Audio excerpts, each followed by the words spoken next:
Hey everybody, and welcome to another segment of AstrologyAnswers.com's weekly forecast. My name is Terence. The week begins on Monday, May the 19th, 2025. This is a very active week astrologically. There's a number of very significant planetary events. Plus the sun is changing signs, going from Taurus to Gemini. And Saturn, every 29 and a half years, is leaving Pisces and moving into Aries.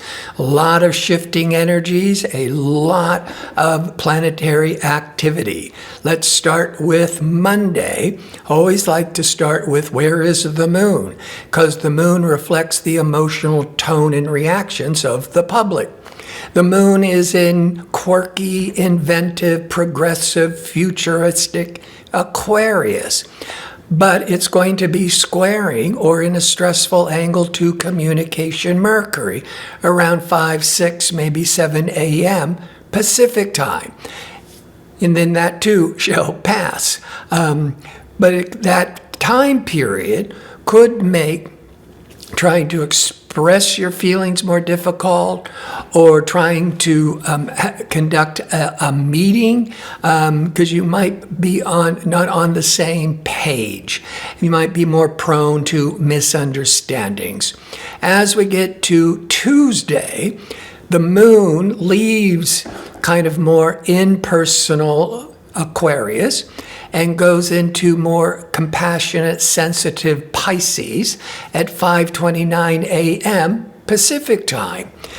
And then by noon Pacific time, the sun leaves 30 days of Taurus, more steady, more groundings, more slow, goes into Gemini for the next 30 days. And Gemini, the spotlight on Gemini is stimulating the mind, being much more adaptable, flexible, very quick-paced, very much more stimulated mentally, lots of conversations, lots of new ideas. That's more of the background for the next 4 weeks with the sun in Gemini.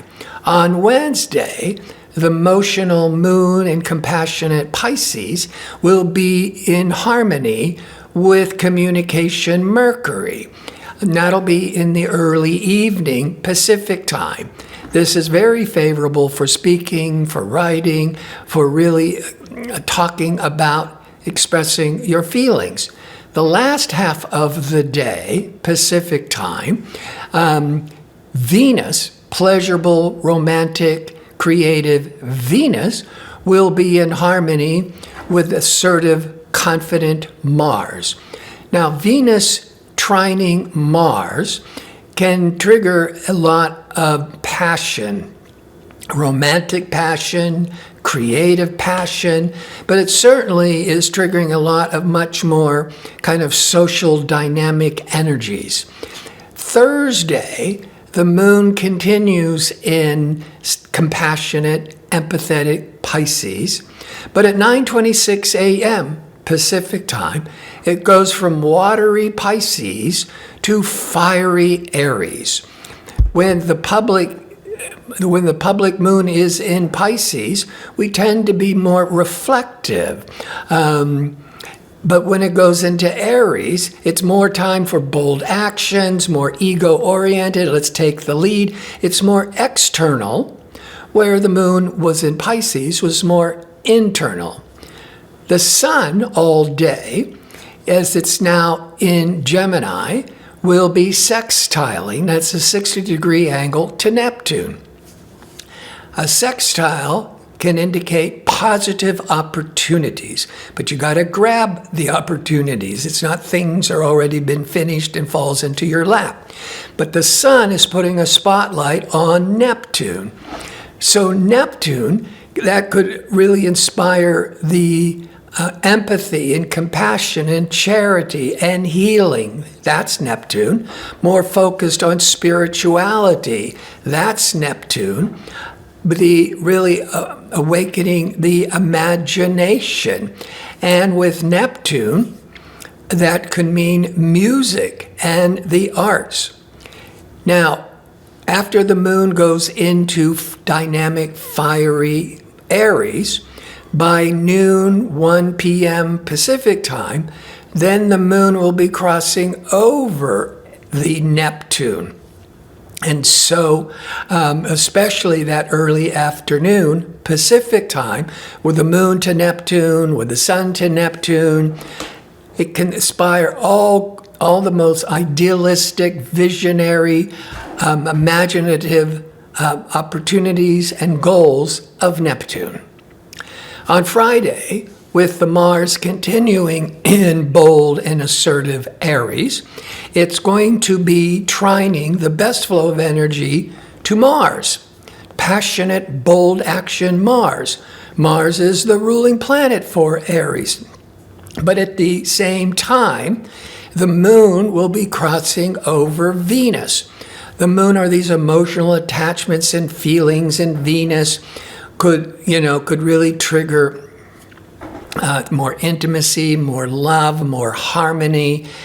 At the same time, the moon in harmony with Mars. So that Venus-Mars that was in harmony on Wednesday, they're still close enough by Friday that the moon is reconnecting them. And that could be early afternoon Pacific time, very favorable for a lot of social activities, creative activities, making all kinds of plans for the weekend, perhaps. On Saturday, the moon is in fiery Aries, but goes void of course at 4:44 a.m. Pacific time until 10:39 a.m., at which point the void of course moon in Aries goes into Taurus. The void of course is when the moon is no longer making aspects to other planets. It is not a time to be initiating new events, new actions. It's more of a time of reflection, of more study. It's good for keeping the routine, but not introducing anything important new. But then the moon goes into Taurus at that 10:39 a.m. Pacific time, and we're going to feel more of this more calming, grounding energy of Taurus. Plus the sun in Gemini is going to be in harmony with transformational Pluto.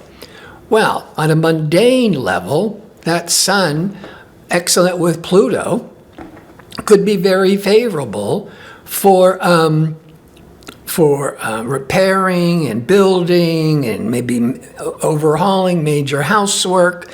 On a much deeper level, it's putting a real spotlight on your inner life with psychology, astrology, doing a lot of deep introspection as Mercury, discerning, thinking Mercury on the same day will be aligning with Uranus.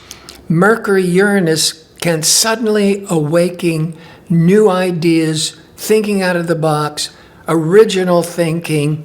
But I think the Mercury-Uranus, for many of you, are going to be the sudden insights from the sun, excellent with Pluto, by doing a lot of soul-searching, meditation, and introspection.